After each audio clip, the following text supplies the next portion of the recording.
Welcome to the Gamers Inn. Come on in, pull up a chair next to the fire. It looks like you've had a long journey. I'm your host, Jocelyn, and joining me, as always, is my co-host, Ryan. Hello, Ryan. Hello. I don't know why I did that. Why are you bowing to me? I mean, not that I'm It's 'cause against we were people bowing to me, because yay. I mean, Queen Jocelyn. finally. We were talking about pre-show. We were talking about Nintendo Direct, and I remember Iwata. He always starts it. He does that. That is true. Where's your white gloves? I think I got rid of them after I unboxed the Wii U. You were so upset. You were just like, no more white gloves ever. Garbage. Oh no, it was a ceremonial burning. It's like the changing of the flag. They burn their gloves after they change the flag, right? I don't Seems like a know. waste of gloves. I guess it depends on where you come from. Yeah, fair enough, fair enough. So, what have you been up to this week? I'm going to preface this entire episode by telling you, guys, after taking Tuesday to do our Xbox Live event, which was awesome and fun, I pretty much spent the whole day doing Xboxy things, and then my parents are actually in town, so I haven't been playing a whole lot. I spent a day playing WoW, but other than that, I haven't played a whole lot this week. So, Ryan, what have you been playing this week? You basically admitted that you just fought on Twitter about the Xbox event all I week. did. I fought for 2 whole days with people on Twitter. I was just like, ah! There was so much fighting. It was like the Battle of Helm's Deep with @replies. It was crazy. I was You shall not victorious. pass hashtag or something. Sorry, that is 2 completely different battles in that movie. I've seen The Lord of the Rings. But let's move on to a different kind of trilogy. A different war, if you would. Yeah, the Gears of War. Another GAO game, as someone described it to me. A GAO game? I never heard that before. You had the God of War, then you had the Gears of War, and when you abbreviate it, it turns into the GAO. GAO? Sounds like some sort of bad problem. Anyways, I rented Gears of War Judgement, another prequel that came out in March. You remember I played Gears of War Ascension. Or not Gears of War Ascension. God of War Ascension. I did that to myself. I know. I've got to admit, when I first read this, when I thought that you'd copied notes from a previous week and that you hadn't filled in your notes yet, because I was like, didn't we just talk of something of war? And never mind, different G. Yeah, and I mean, I'll start this right off the bat. Judgment is a much better game than Ascension was. Ascension was kind of like made you feel like a series is kind of tired, guys. I think you should have not put this game out and maybe let it rest so you could bring it back for the next generation. This still has that sort of inkling, but it's made by a different studio. It's made by People Can Fly. That doesn't really show. People Can Fly is kind of a crazy studio. Do you remember Bulletstorm? Yes. Okay, they did that game. And they're known for their wacky antics in their games. And this one is sort of subdued. It feels like a Gears of War game, which is great. And I quite enjoyed it. I played through the campaign, and you play as Baird and Cole. You haven't played Gears of War, have you? Or have I? We bought the first Gears of War game because everybody said that it was really, really good, and it was a game that Joel and I could sit and play on the same console, because we find that that's a problem, is that we want to play together, but there's not a whole bunch of local multiplayer games. Mm-hmm. So, Gears of War was one that we picked up. I didn't really play it very much. Joel played it, got stuck, and hasn't picked it up since. I think there was like a big boss that like runs at you or something fairly early on in the game, and basically it's like one hit and you're dead, and Joel he tried it a few times and never really got past it and just kind of went nah, and like moved on to other things, because I mean, when we bought Gears of War, we also bought Borderlands, we bought Transformers, the first one, we bought what else? There was like 3 or 4 games that we bought in that trip to GameStop. So it was one of those things like, oh, I'll totally pick it up later, and then he never picked it up later. Well, I mean, to his defense, it's a game that came out 6 years ago, so it's of the older variety. But this is the 4th game in the series, and they mix it up, keeping it fresh with what is called the declassified missions. And basically, you'll be walking through the start of a checkpoint, and you'll look to your left and you'll see this glowing gear on the wall, and when you walk up to it and you hit X, it says, okay, you can do this mission normally, or you could do it with giant cleaver swords. And like, Why wouldn't you pick giant cleaver why swords? wouldn't? Well, yeah, and in the campaign there are like kamikaze things that come at you with this giant cleaver sword, and you're like, I could never see a point where I need to use this because my gun is just better, right? But what the declassified stuff does is it mixes it up and causes you to think outside the box and say, okay, now I need to beat this mission with just sawed off shotguns. So you're like running in and shooting them and running out, trying not to get killed. And they're more varied than that in the sense not just like weapon variations. They'll sometimes say, okay, every time you get hit, your vision blurs, or there's gas leaking and you're slowly dying, so you need to rush through the mission. So it's almost like Mass Effect 3, what they did with hazards, where you have Exactly. your map that you're used to, but then they throw in some kind of a twist, which I loved. I thought that really gave more life to multiplayer, which I haven't played in a while, and I really, really miss. I think about Mass Effect 3 like probably every other day, and I'm just like, I really want to play that right now, but nobody's playing anymore. It's an old game. It's but Isn't yeah, that so I sad? It's a year old, and it's an old game. Nobody plays that now. well, I mean, that doesn't make me sad. What makes me sad is that we can't really expect a Mass Effect game anytime soon. I Yeah. feel as though Mass Effect 4, or technically the next Mass Effect game, is a whiles off, even though they are already talking about it. Mm-hmm. So that's kind of sad. I think that's the saddest part about it, and I Yeah. kind of want to revisit that world. But yeah, you're right. It's really like the But hazard it's yeah. stuff in the multiplayer, and sometimes it takes away from the mission where like, oh, now there's a giant sandstorm. It's like, well, great. I can't see anything, Yeah. including all the nicely, So textured land. is this right from the very beginning, like the first time you play through a mission, or is this something that like in your second playthrough it becomes an option?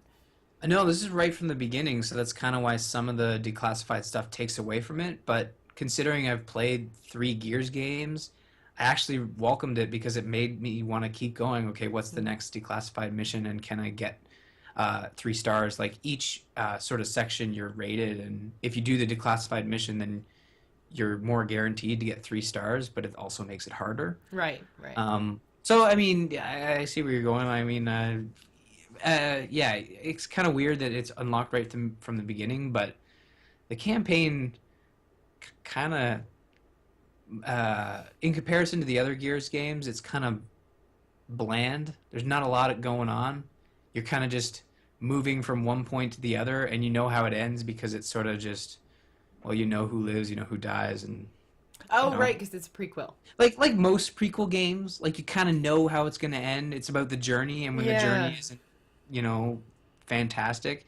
I rented it though, so I mean, if you're a Gears fan, it's definitely worth the rent because they do something weird. And in Gears 3, there's this whole section where Baird and Cole go off on a side adventure and then show up at the end of the game, and that whole side section isn't explained at all, Mm.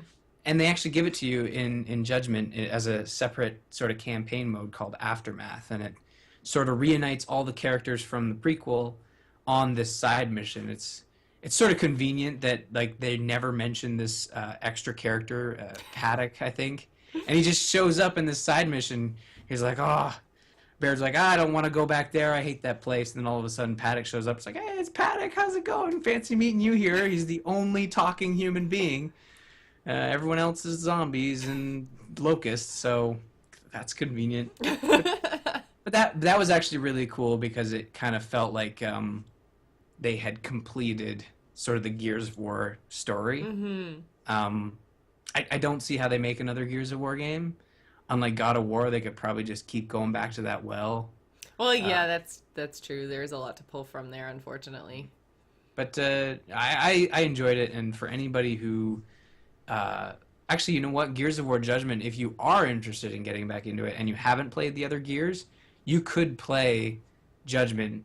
Aftermath probably wouldn't make any sense, but uh, Judgment is good and it's a nice intro into the series, but I think the best Gears game you could probably play and jump into is 2 and then go into 3. 1 is old and kind of stale, but Mm. yeah, I don't know. This one's definitely a rent, I think, if you might as well rent it now while you still can. Yeah. God. That's a topic for later on in the show. Yeah. But yeah, so I did have a little bit of time this week to play some WoW. We had patch 5.3 that just dropped, which is the patch that you really weren't looking forward to, because it did the huge XP drop from 85 to 90. So I mean, I logged in one day and it was, my 8, because I'm about halfway through, or I was halfway through 85, and I had 13 million XP that I had to get to 86, and then I logged in again and it was 8, and I was almost there, and I was just like, oh my god, like I'm really we only just got to Pandaria, Joel and I, last night. And I'm kind of a little bit upset about it, because I feel like I'm already most of the way through 85.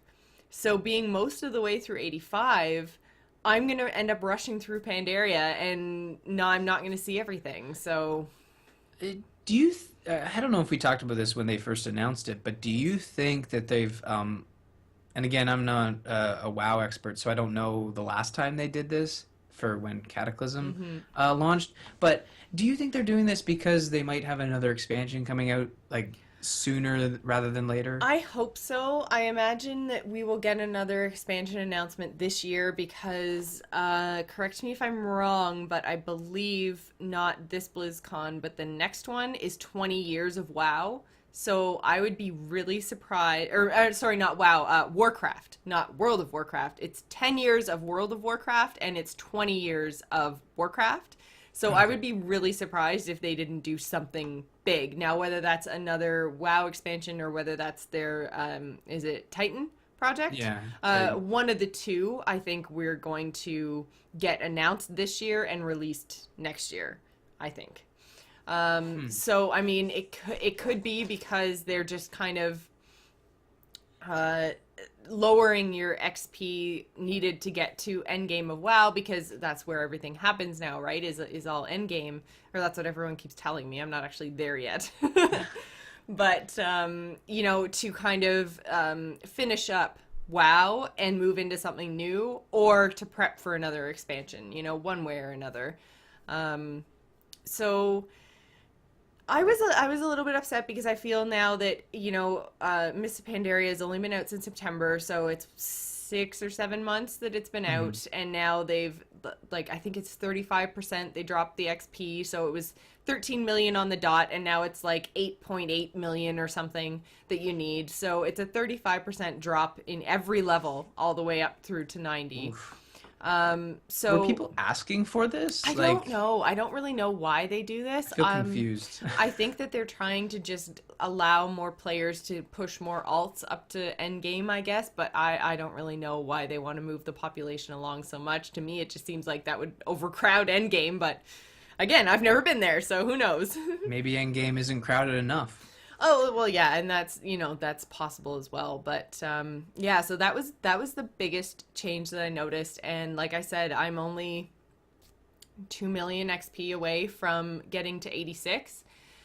And I only just got to Pandaria because, I was running around doing some archaeology, doing some pet battles, just kind of like leveling up some of my skills. I got to my Zen Master in archaeology. Yay! Which means I maxed out my skill, which is fun.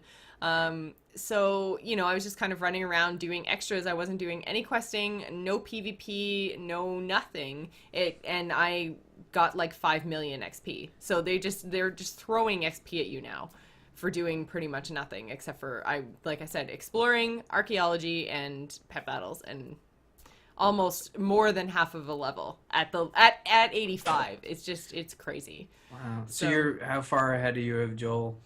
He just hit 85 last night, so I'm about 5 million XP ahead of him. Oh, do you hold that over? It's like, oh no, you have to do the dishes, Joel. I'm 5 million XP ahead of you. Yeah, little bit. You can say it just like that. I'm sorry, Joel, if you're listening to this. I don't think I'm giving her ideas, because I know Jocelyn's Oh, you are now. Oh, great. Oh, yes, it's all your fault now, Ryan. Hear about that. But they did change a lot other than the XP requirements in 5.3. One thing that's really cool, there's quite a few really cool changes to the game that they've implemented. I mean, there's more end game content. There's another world event which actually happens just outside of Orgrimmar, which is really cool because I mean I know that like the Barons and Durator, or however you say it, they've been really Duratar, whatever. When you never hear people say these things, you just make them up in your head how you think that they should sound. They're all made up names anyway. He says it all the time. He's like, Duratar. And he doesn't sound like that. That's more the other guy. The crazy one you're going to kill. Hellscream. It's not a spoiler. But anyway, so you know, like those areas south of Orgrimmar have been really, really empty for a really long time. So the patch puts a scenario right outside the gates of Orgrimmar, and you know it's exciting. Like I mean, I'm running around this area doing pet battles and stuff that used to have nobody in it, and there's level 90 Alliance and Horde all over the place, and I was just like, this is actually really exciting because I mean you get to see all the armor and the mounts and the companions and the pets and all of these things that I've never seen before all of a sudden are right there, and I'm just like, oh, that's awesome. You know, Orgrimmar inside the gates has always been a little bit like that, but I mean with Pandaria and with Lich King, you had like big major cities that were off the main continent, so a lot of the end game stuff and all, like people kept their Hearthstones at Dalaran so that they, you know, they weren't always in Orgrimmar all the time. So having this patch right outside the gates is actually really, really cool. They're exposed to a whole lot of new things. Yeah, mainly Alliance. Yeah, which scum of the earth is jarring when you like you run outside the gates of your capital city and it's just like, whoa, level 90 Alliance. Whoa, I'm glad I'm not on a PvP server. Jeez. Yeah, I was just going to say, like, I spent my early days in WoW were spent on a PvP server, and there are those times I played as a rogue. Me and my friend were rogues, and there are those times it's like, oh, there's a no mage just killing things in Tenaris. Let's go gank him, right? And that's fun, but it's not fun when you're in Stranglethorn Vale and you're trying to quest, and then like this level 8, or I guess at the time a level 60 troll hunter comes up on his raptor and just you know goes. You go into long grass, you do not come out because those troll hunters are pretty vicious. Are they? Wait, troll hunter? Yeah, I was like, troll, dude. What? Are you switching sides? I just made an admission. I guess I should say this. When I first played WoW, I was Alliance. Oh, man. And that's it. Show over. A Night Elf rogue. Oh, I'm so sorry. Oh, yeah, the Alliance is weird. And it's true, all the humans look like they have porn mustaches. I had a mage called Jeebus, and he had the greatest porn mustache. Jeebus, the mage with the porn mustache. Nice. And he danced like this. Oh, man. So, anyways, another one of the changes that I'm really excited about, because, like I said, with all the Children's Week stuff, I got really into PvP, and I've really been enjoying it. So there is a new PvP battleground, but they are now letting you queue for battlegrounds as what you want your role to be. So you queue up as a DPS, a tank, or a healer, and then that allows them to kind of balance the teams a little better because, I mean, yes, battlegrounds generally, I mean, I know Alterac Valley used to go on for days and days and days, but now with the cross-realm, what? Hours, not days. No, I was reading wikis and they said back in vanilla it used to go on forever. Well, forever, but like hours is forever in a They said days. I remember trying to play Alterac Valley on dial-up. That never worked. Oh. Warsun Gulch worked on dial-up. Yeah. Same. And Arathi Basin almost worked on dial-up, but you had to make sure to stay away from the giant pact. So you never went to this central area, which was the... trying to remember, the lumber mill, I think, is in the middle. No, that's not right. No, that's up Stables. at the top. Yeah. Blacksmith? Farm. Oh. No, the farm's down right. in the Alliance starter or the Horde. I don't know. Yeah. Anyways, doesn't matter. Yeah. One of the points. So anyways, what it allows you to do is queue up and then they can balance the teams a little bit better because, I mean, there's nothing worse, even though they're only 10 to 15 minute battlegrounds, there's nothing worse than going in and seeing that your team that you're up against on the Alliance side has 5 healers, and you're just like, well, I'm not going to be able to kill anybody because there's 1 healer per DPS person or whatever, and you're just like, oh man. So... And the worst part is that one of them's a druid. Are druids still good healers? I don't even know. I feel like they are. I don't even know. But anyway, so by being able to queue up as your, not your class, but your role, then it allows them to balance the teams. And so that's really cool. That's a huge change. Really exciting.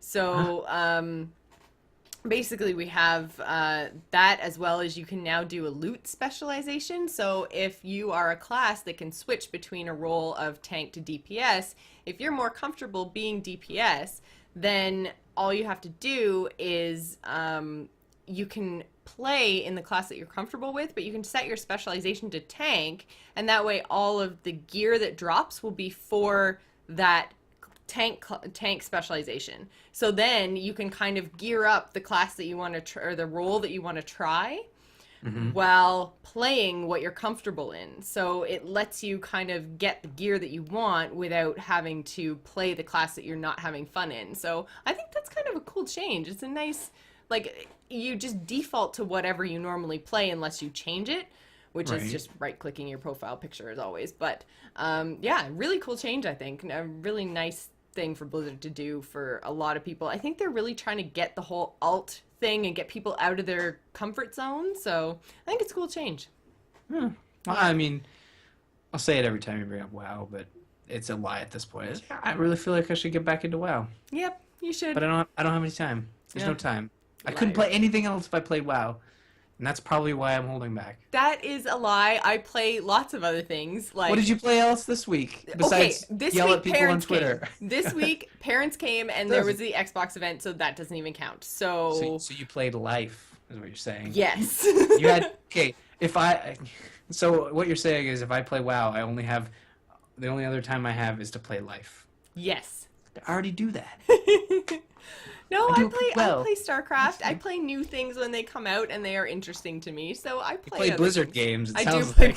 Okay, well, I had this conversation with Joel yesterday because I was like, oh, I feel so bad. I should play something else because all I've been playing is WoW, and I feel like all I do is talk about WoW. But then I was like, you know what?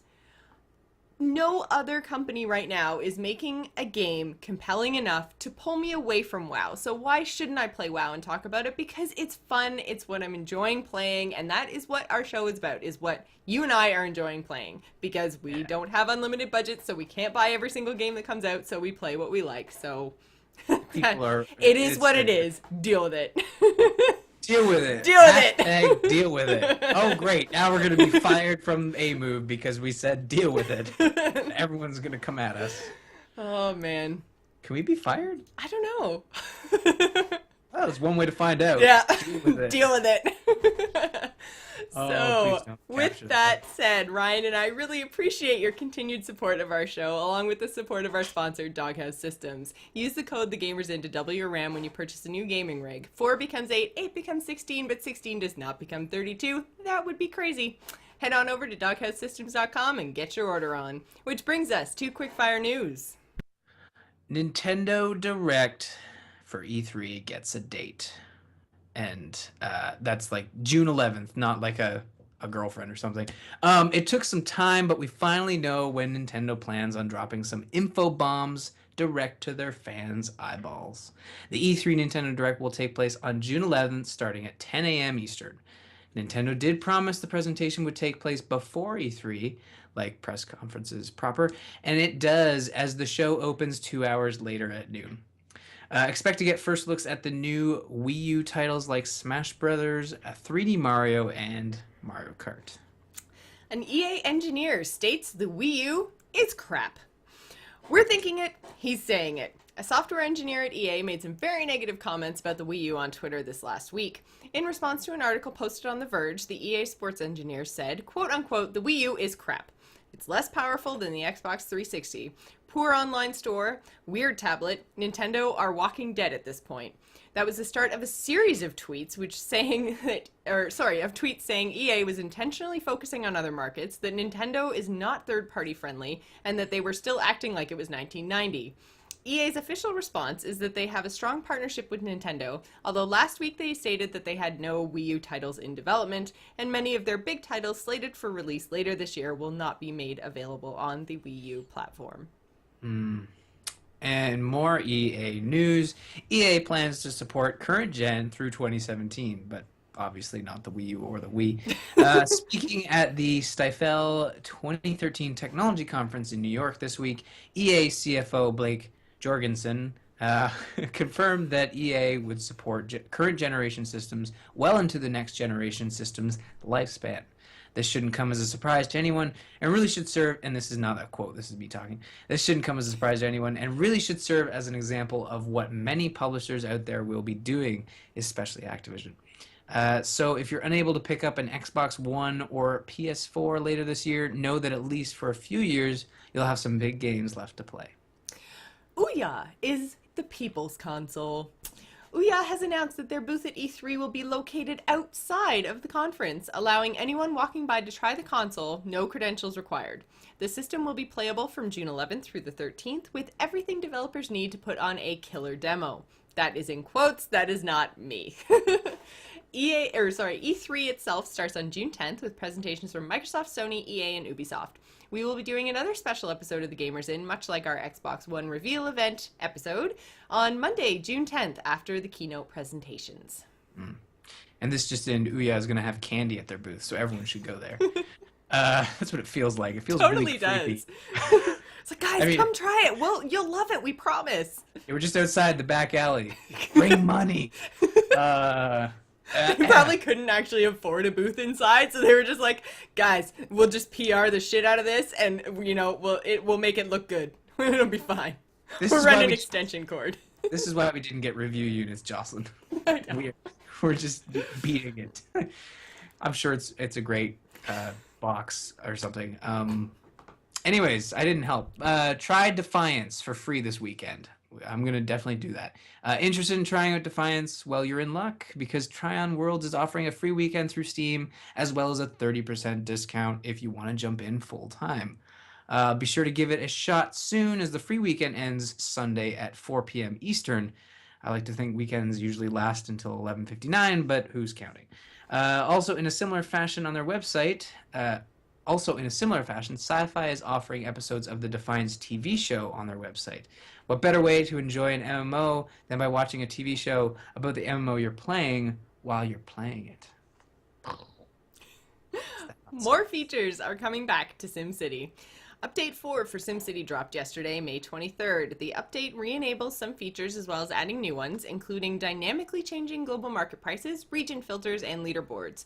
2 new region designs were also available, with one being exclusive to early adopters. I'm not exactly sure what early adopters means, but early adopters. Maxis also teased Suckers is what it means. Yeah, well, beta testers who paid money. Anyways, Maxis also teased their next set of DLC for SimCity called the Amusement Park Pack, although pricing was not made available. Have you ever gone back to that game?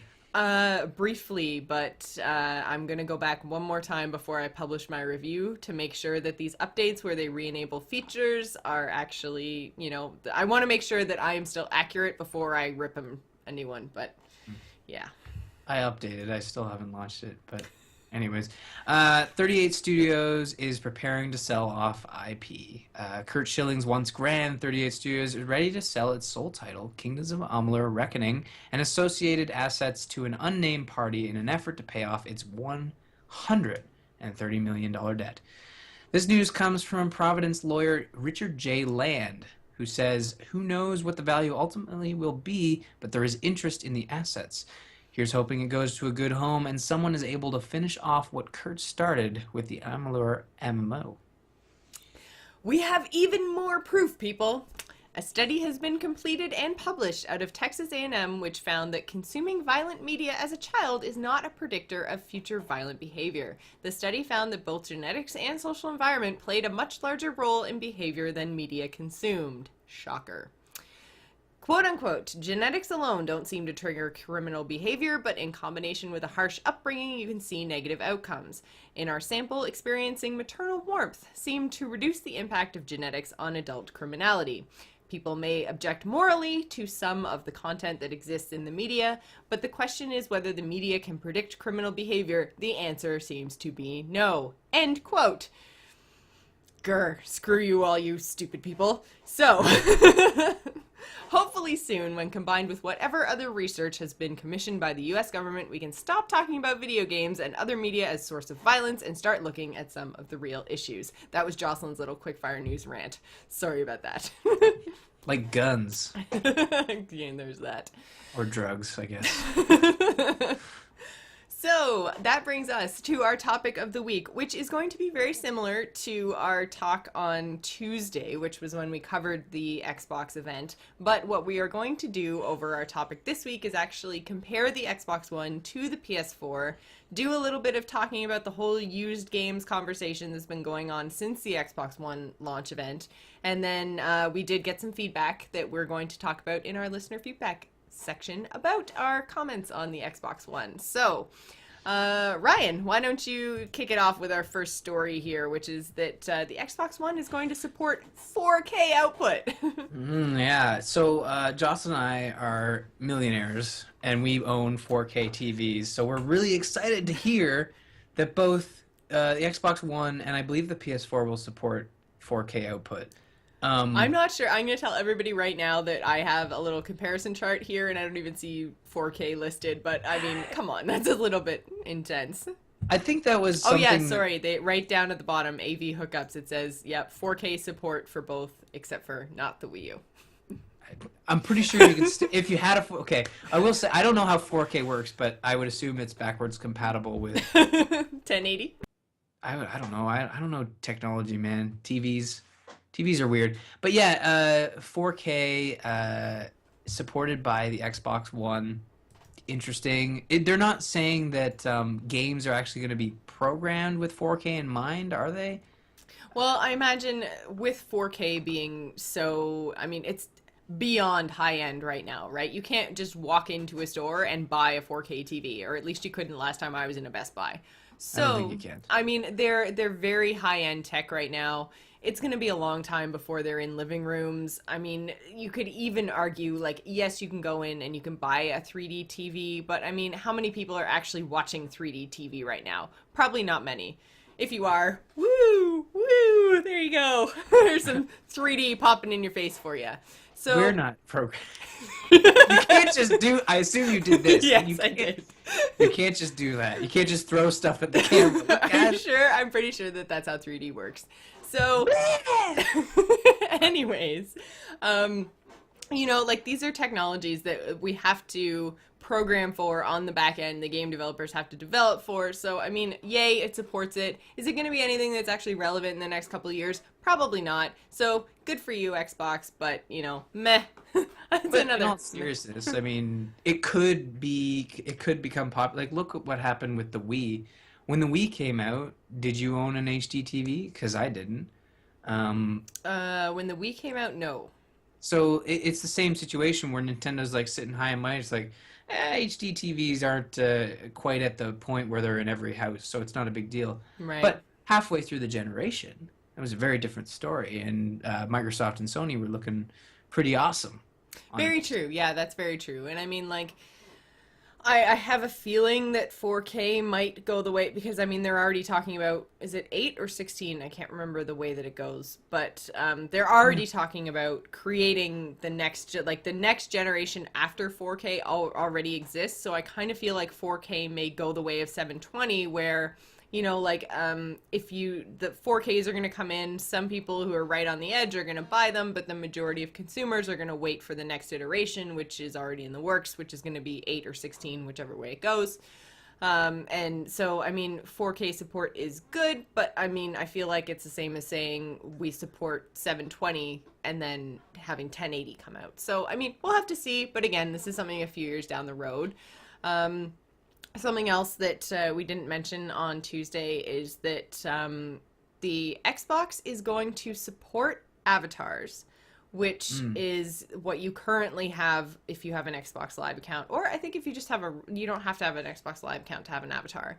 It's just no one else can see it but you. But what they did say is that they are going to be focusing more on real images, which is okay, except that, I mean, I know I stream, obviously, my image out to the web on Friday nights to do the Gamers In, but I don't necessarily want a camera on me to, you know, like, I like my cartoony Xbox Live avatar. I don't really want to represent myself with my face on Right. Xbox Live. You know, I don't know. It just, Well, I a feel lot of like people. I think I find the whole Connect 2.0 thing a little bit intrusive, like measuring my heartbeat from across the room and, you know, taking videos of me and taking my picture. And I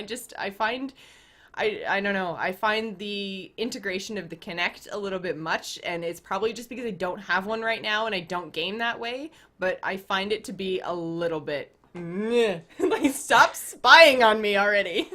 Well, are they taught? They're not now. This is in reference to in the conference we didn't see avatars at once, and where we thought we would see avatars was with the sign-in sort of profile pic, right? And Right. that was just a static image of him. It wasn't like a live video. Right, yes, true. Right? Oh my god, can So you imagine live video avatars? That it's would be like, intense. You'd okay, be smiling I'm all gonna the time. you're smiling all the time. Or let's be honest, when you're playing video games, you're relaxing, and on a Saturday morning, pants do not go on before 10 a.m. I mean, let's be realistic here. If you want to sit down and play a video game in your Don't underwear, you so much hate pants? I, before 10 a.m. on a Saturday when I haven't had my first cup of coffee, yes, pants are annoying. So if I just want to play a video game in my underwear, all relaxed and shit. You don't want Xbox videotaping that? It's even worse when when you turn it on when I'm trying to play video games in the morning and you see it just go. And it kind of just looks at you funny. It's like, eyes up here, mister. But I think the avatars are cool. They kind of grew on me, you know? And they're better than the Mii's. I mean, I remember when they were Yes. announced, it was like, oh, you're just ripping off Nintendo. It's like, well, they kind of did it better, you know? Yeah, They, can you rip something off if you make it 10 times better? Is they, it still they, the same? they look less like dolls and more like cartoon people, which Yes. is Which cool. is what I like. I like being cartooned. So I'm a fan of the avatars. It's cool that they're bringing it along.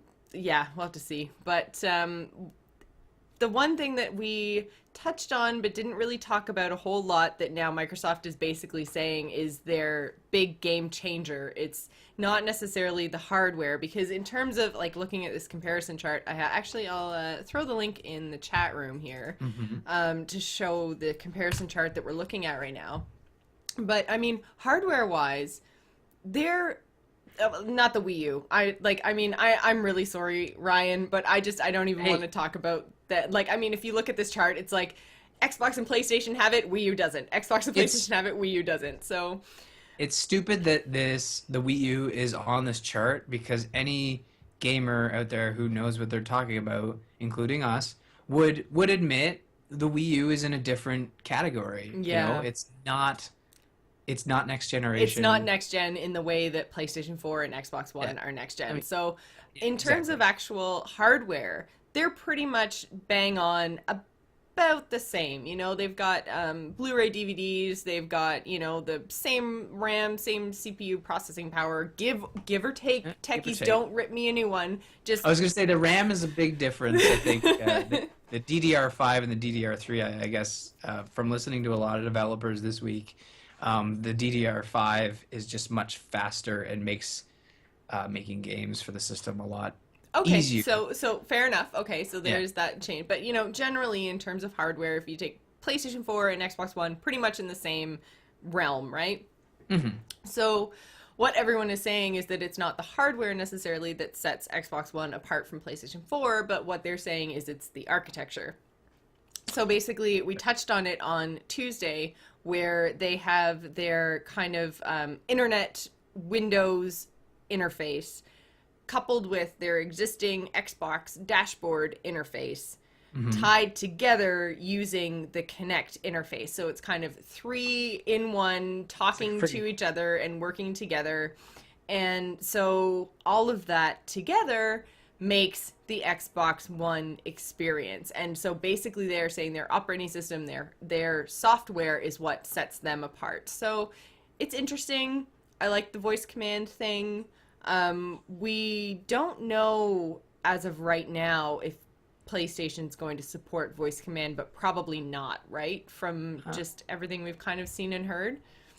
Yeah, I don't really think so, and that's no skin off my back Yeah. personally because having used the Kinect, and I know the Kinect 2.0 is faster, but really, if I have a controller in my hand, unless I can multitask or unless I am multitasking, it's a lot easier just to use the controller. Right. Um, I think Sony might do, at the very least, some sort of cursor system because, like the Kinect, the controller can be tracked by the camera. Mm-hmm. So maybe that, because actually I think the PS3 one doubles as a Move controller. Right. So It does. Yeah.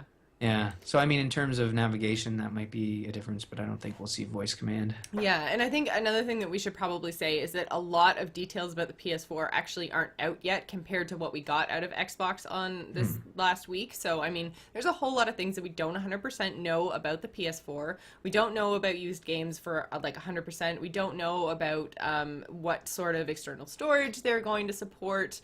What else don't we know? We don't know about the voice command. We don't know about what kind of service they're going to offer in terms of their equivalent to Xbox Live. So right now they have the PSN, which is free, but we don't know if they're going to maintain that through the next generation. They might say PS Plus or nothing. You don't know because I mean, like, who wouldn't want that chunk of income every month from every single subscriber? Like Microsoft is making a mint off Live. Right, but if Microsoft has showed Sony anything in this last week, it does not pay to appear arrogant and piss off consumers. Oh no, So, definitely true.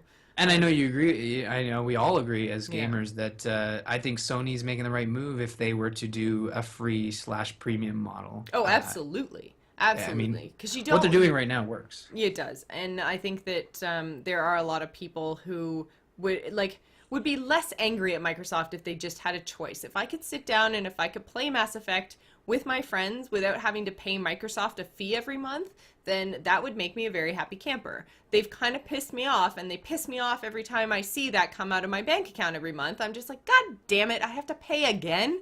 Like, I haven't even used this for 2 months because I've been playing WoW, and yet there it is every month. Ding, ding, ding. Like, I'm just like, Microsoft. So, I mean, PlayStation gets a huge vote in that column saying that, you know what, you want to play with your friends? That's cool. You want our extra, like, perks? Then you pay a little bit a month. And then I'm like, all right, PlayStation, let's have a conversation. I feel Well, like I mean, PlayStation's trying to woo me right now. yeah, it's sounding like, I mean, I don't know. I don't know what I'm going to do this holiday Yeah. season, but Wicked Sea Gaming in the chat room says that PlayStation actually showed Microsoft that paying for an online service is worth it because of the PSN outage. Like maybe because it's a paid service, they put more work into it to make it more secure. Well, and I don't know. I mean, I remember that happening. I remember reading about it at the time, but I don't ever remember why details being made available as to why that happened.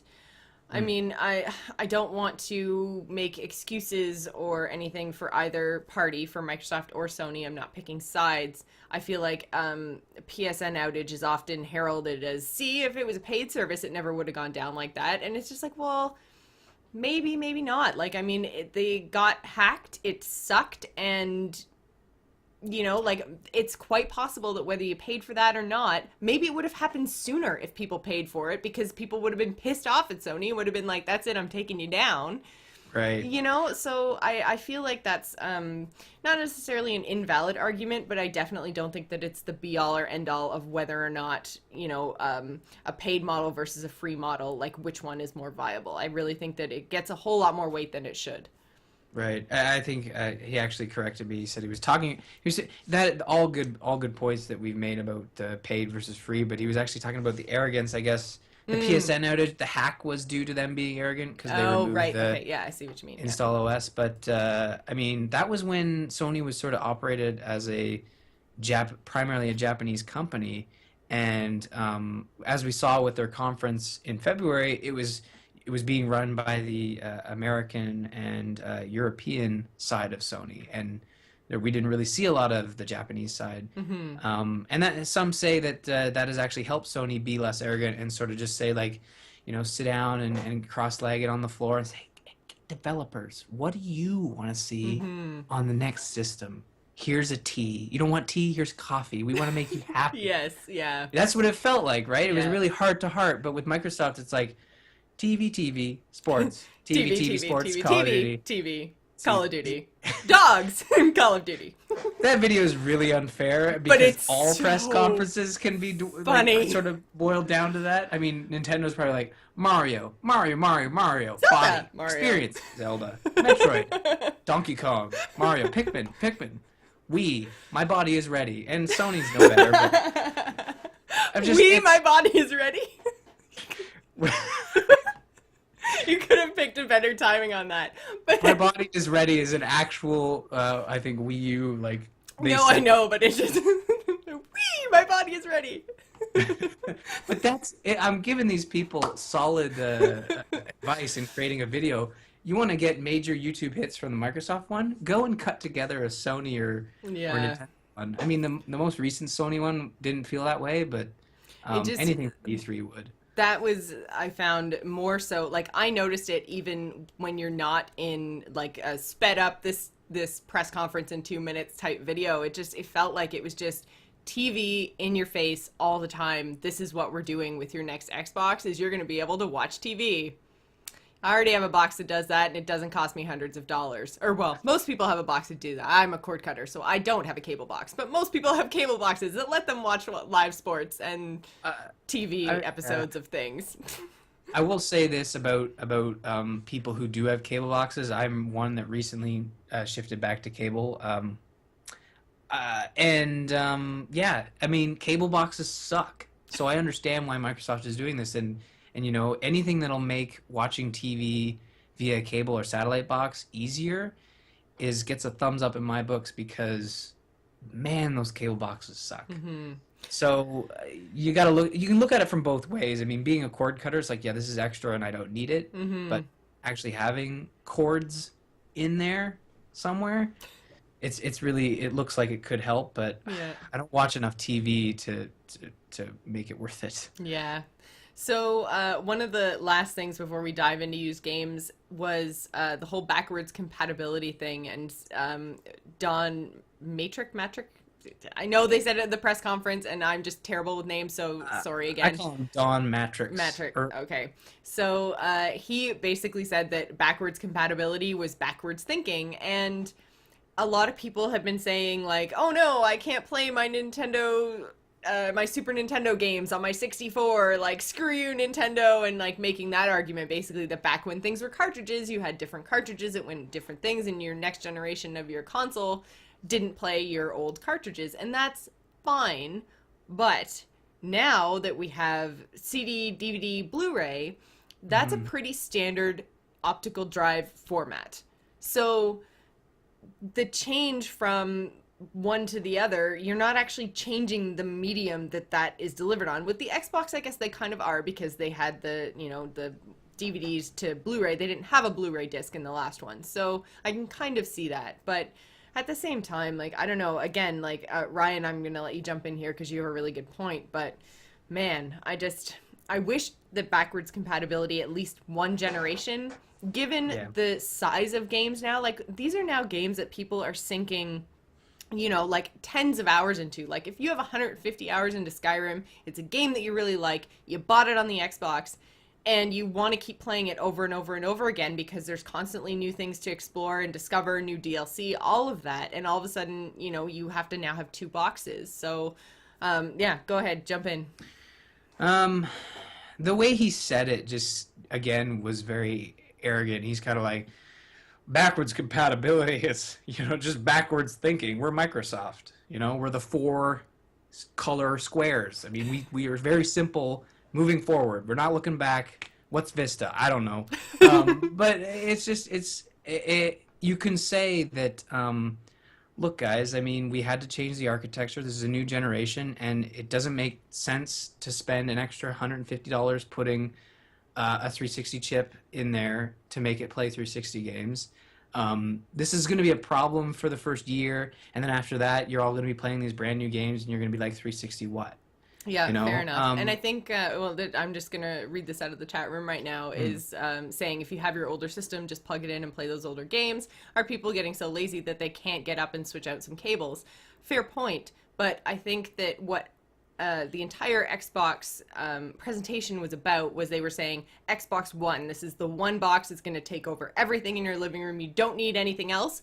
Oh, and unless you want to play the last set of games that you just spent the last 5 years accumulating, then yeah, you're going to need a second box. So I think again, it's just this arrogance and forward like type vision that they have that they're not willing to move beyond. And it felt like I was getting told what I wanted instead of having a system delivered to me that was what I wanted. Well, I mean, that's what Microsoft, I mean, does. I mean, that's just sort of the way they're just used to being a leader in the market. So when you look at Windows, it's like, well, screw you guys. That's gonna boot into this Square interface, and then if you want, you can go to the desktop, but it's gonna be an extra keystroke. I mean, they've been doing this for the longest time, and usually when there's enough backlash and people find they don't like it, then they'll make a switch. But something with backwards compatibility, I mean, they've been having a huge issue with PR after this event, and just like saying, just wait, you'll like it. If I have to tell you one more time to wait, you're gonna wait. Yeah. You know, but Sony has said when they talked about backwards compatibility, they were very upfront about it. They said the hardware changed. It does not make sense financially to invest in having all PS3 and PSN games poured over. So we have to move forward. And, you know, they even offered an ultimatum. They said maybe via cloud gaming, you'll be able to play these classic titles down the road, but we can't make any promises. But that's the dream. But I'm sure Microsoft will sell us, you know, all the Halo games again on Xbox One. Maybe even Fable.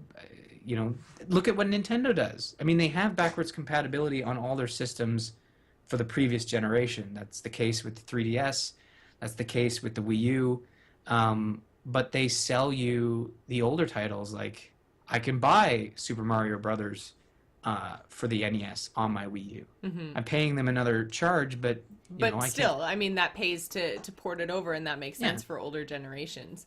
Yeah. Yeah. So, I mean, I don't see any problem with trying to, and I mean, I know obviously there are problems, and it's bigger problems for companies like Sony and Microsoft that make bigger leaps with each generation. Like the jump from the GameCube to the Wii and then the Wii to the Wii U are smaller than the jumps from the PS3 to the PS4 and the Xbox 360 to the Xbox One. So I get that. It's one of those nods to gamers, nods to fans, nods to your core base, because they kept toting the how many Xbox Live subscribers they have and how many people they have that have bought their console, and these, you know, millions and millions and millions of people are Xbox blah.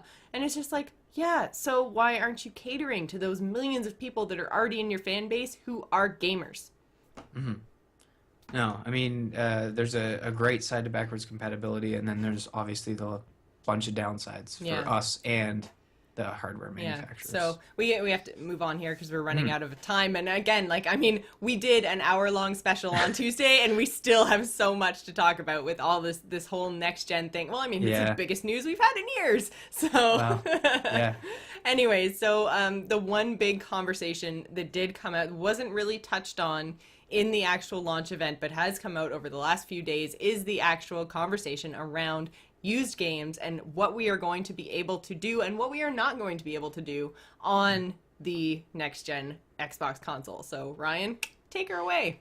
Okay, so this sort of stemmed from the fact that games have to be installed to the hard drive, and they can be played without the disc. So there's no more disc checks, but that means that the license for the game is tied to your profile and your main hardware unit. So meaning that you can play that game on all the profiles attached to that console, and any other console that you're signed into your profile as. With me so far. So, used games, borrowing games, lending games, how's that going to work? Is EB pissed? Their stock actually went down like 12% after all this stuff was going on, and They are adamant that Microsoft is being very helpful to the secondhand market and saying that they are totally supporting it. Don't worry. And there's nothing official yet. The official word is, again, arrogant as fuck, I want to say, but trying to load the Well, it's out there article. now, so. Yeah, it says Major Nelson. I had this conversation with Bob and Lou a couple nights ago, and I was saying that man, Major Nelson just seems like an asshole. I'm sure he's a nice guy, but just the way he responds to this stuff, he's been saying the ability to trade in and resell games is important to gamers and to Xbox. Xbox One is designed to support the trade in and resale of games. Reports about our policies for trade in and resale are inaccurate and incomplete. We will disclose more information in the near future. Which basically means E3. Yeah, well, does it? I mean, Well, like, they have said that the gaming news, the software news is going to come out, like, this was their hardware event. Their software stuff is going to come out in, with the exception of Call of Duty.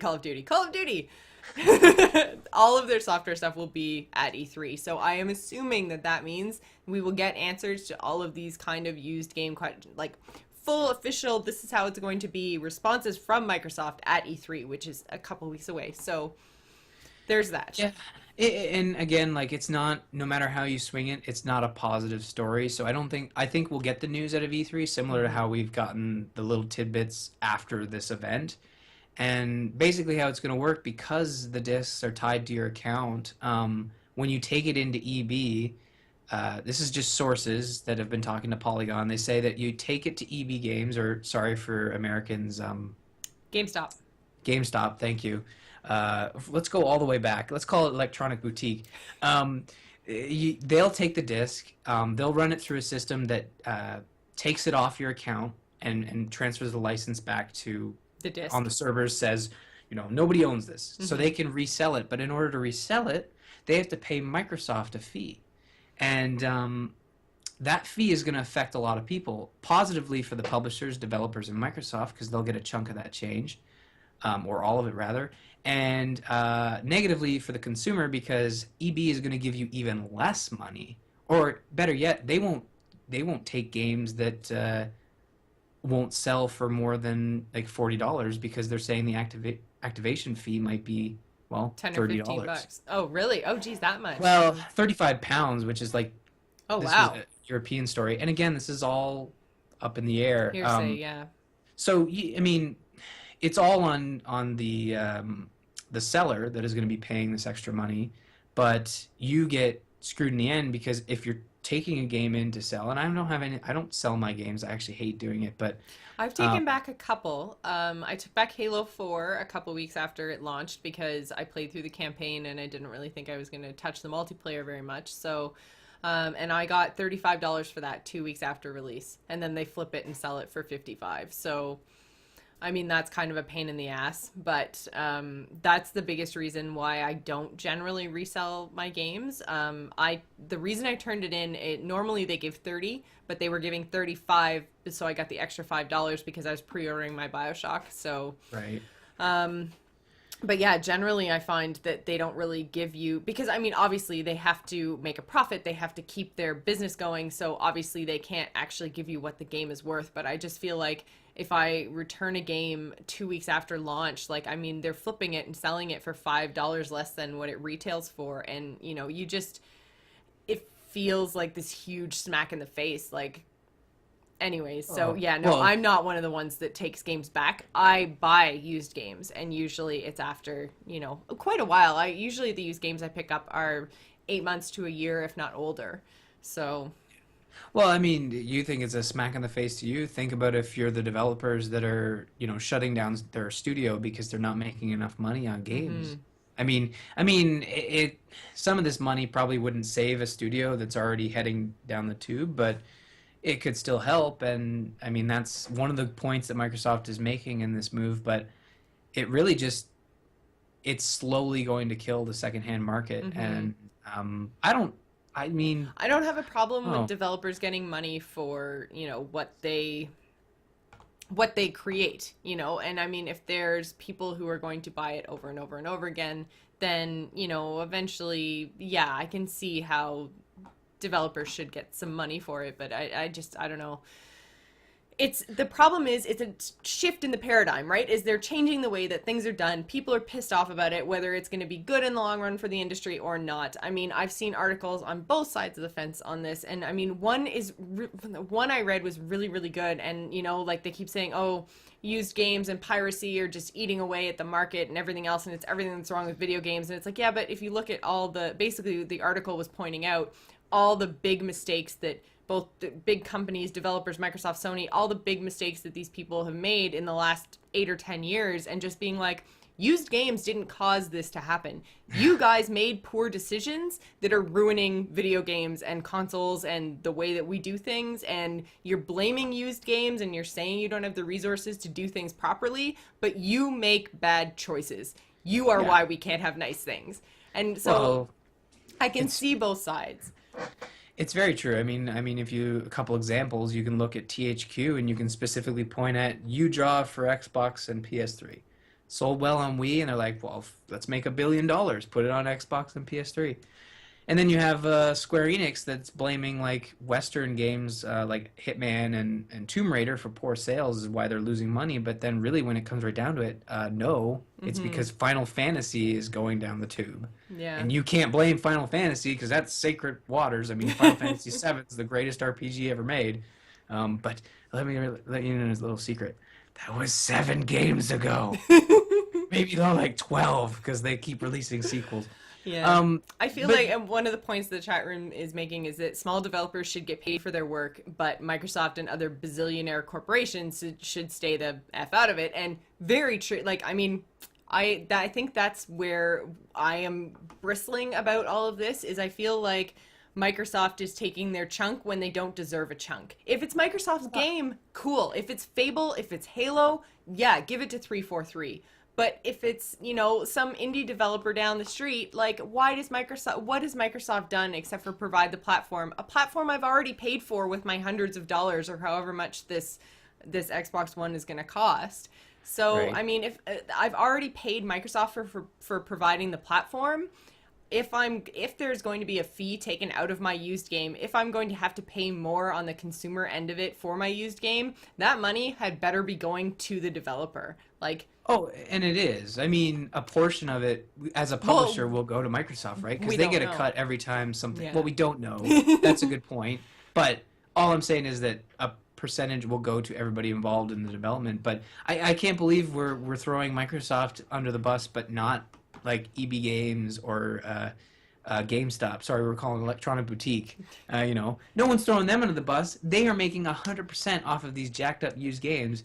Don't you think it's time that they start, you know, doing what's right?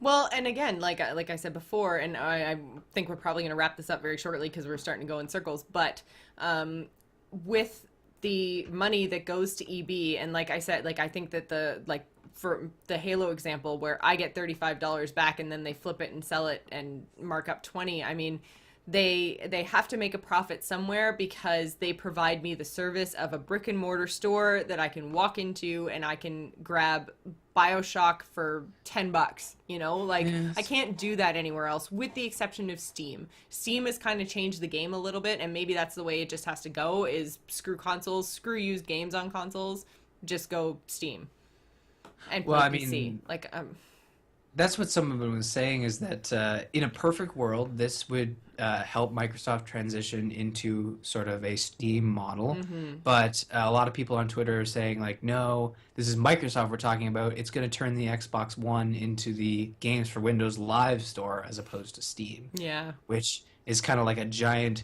stab and twist of the knife because Games for Windows Live was awful. Yeah. So, I mean, we'll still have to see how everything shakes out at E3. And again, we're going to do a similar special. We did a special, in case people missed it, we did a special on Tuesday right after the Xbox Live, or the Xbox, I keep calling it the Xbox Live reveal, the Xbox One reveal.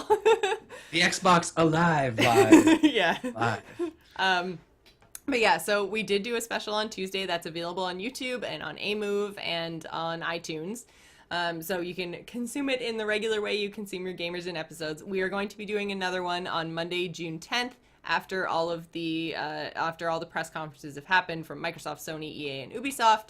We're very excited. Our special guest who was supposed to join us for the Xbox One but got hung up is definitely going to be there on Monday, to the point that I might actually tell you who it is before it actually happens. But we'll have to see. I'm going to double, triple confirm with him the week before, but I'm very excited to have him on the show, so you guys should look forward to that. We will also still be doing our regular episode on the Friday and covering everything else that happens at E3. So that is E3 week on the Gamers In. Very exciting times. We did get some listener feedback about our Xbox episode, which actually came from Angus, who works at 343. We had him on back in November to talk about the release of Halo 4. So he basically... I'm just going to paraphrase a conversation that we had. I'm not putting words in his mouth, but basically what he wanted to know was, in terms of features, what is it that the Xbox was missing? Where with the Xbox did Microsoft miss the mark? Because his role at 343 is he writes code. So for him, us saying a lot of the feelings that he doesn't understand feelings. A lot of the feelings that we expressed in our Xbox Does not compute. does not compute. So he was on the show. He's not a robot. Yeah. If you're listening, Angus, I know you're not a robot. You're a very nice, Halo-loving human being. Yes. So basically, Ryan, in terms of features, did you feel that the Xbox, aside from software in terms of third-party games or even first-party, like Microsoft titles, whatever, what did you feel that the Xbox specifically was missing? What was the problem with what they showed us on Tuesday? Well, I mean, like, that's a really one-sided question in the sense that if I give my standard answer, it's like, he's right. They weren't missing it. Then allow me. No, I mean, I have more to say, but I think you have a more prepared answer, but I feel as though I'm giving you the devil's advocate. Angus' right answer in the sense that they weren't missing anything. They weren't missing anything because they did all the things. Yeah, which I think is basically where they missed the mark.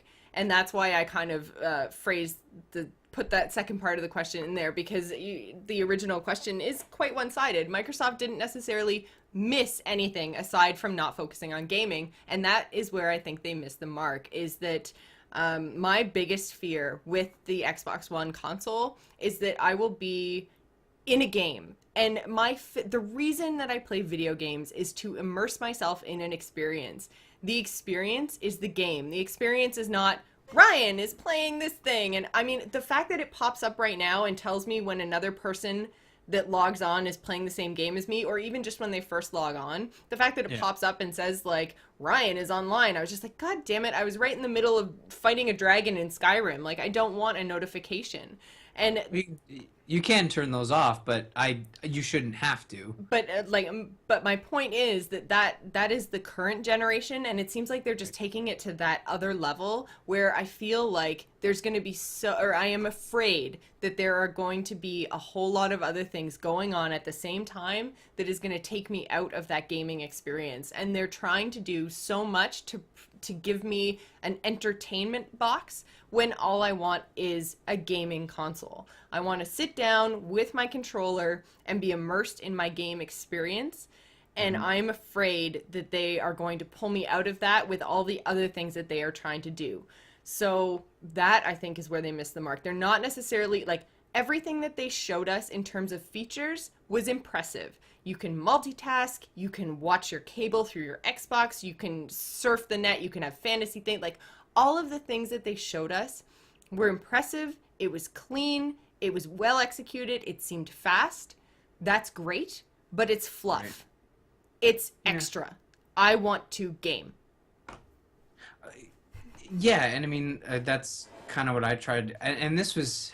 It was over Twitter. It's very hard to phrase things in 140 characters, but... I think the problem was that when we did our show, it was right after, it was very fresh, and we were like, we wanted to see games. I mean, it's awesome that I can control my TV, and it's awesome that I can have Skype. Sure, there's lots of features that are great, but that's not why I'm going to buy a system. And when I said that to Angus, he's kind of said, well, good news. There's a disc tray, and you can throw games in there. It's like, well, yeah, I know Microsoft isn't going to stop me from playing video games, but that's not what gets me excited. And, Yeah. I mean, it's kind of like, okay, the way they were saying it, his first point was like, you should have known. They were saying time and time again that this was about the platform games are at E3. But it's sort of like saying, like, going to see The Matrix 2 and then getting all the way through it. And then at the end, it's like, oh, but The Matrix 3 is when all the real cool shit's going to happen. And you got to wait 6 months to see it. It's like, well, great. I don't want to wait 6 months. I want the exciting stuff now. I mean, hopefully Microsoft's E3 presentation isn't as bad as Matrix 3, but And is going to fill in all the holes and everything else. yeah, Yes. I just feel like if you have hardware that is meant to play games, then what you do to show off that hardware is show it playing games. And I understand that they're saying that their game changer is their operating system and that their presentation was designed to showcase that operating system, which it did. But right. I don't think that they showed what the hardware could do. And I think that that would have been better presented and it would have been better received had it been showing off a game. If the Call of Duty guy had actually stood up and said, all right, guys, I'm not going to waste your time. I'm going to play some COD. And just went, boom, boom, boom, boom, boom, boom, boom. Dog, Yeah. fetch, or something, insert voice command here, just, 5 minutes of him playing COD, even if it was the same scenes that we saw showcased. Clearly, they've built COD at least enough to show a 5-minute demo. Oh, it's out in November. If they had shown a 5-minute demo of any game, just someone standing on stage, pushing buttons, showing the console working, showing that hardware working, then I think the entire gaming press would have just gone, well, shit, awesome. We didn't even get to see the PS4 at their event. That one little thing would have made a huge difference. Well, I mean, yeah, first, like a lot of what I'm hearing is first impressions are everything, and Microsoft, being the number one in the gaming industry right now and being very arrogant, it's like first impressions mean nothing. This is what we wanted to show you first, and what we want to show you second is gaming. And when you get the complete picture, you're gonna be like, oh, okay. But I still don't feel like just because you're the leader in the industry doesn't mean you should still kind of think before you act. Mm-hmm. And I think there's been a lot of, and I know we're being really hard on Microsoft, and I'm sure this fall we're gonna be like singing really different tunes. I hope we are, But because I always yeah, want the best for the industry. I always want the best for console gaming. I love my PC. I have a whole lot of fun on it, but I do like my sitting on the couch experience. So mhm. I hope that they totally turn us around at E3 or later in the summer or whatever. But in terms of what we know right now, what they've shown us, it's not what I had hoped it would be. I really thought that they were going to smack me over the head with something amazing, and it just didn't happen. So, And a lot of the confusion that's happening right now needs to stop. I don't care if they're saying wait till E3.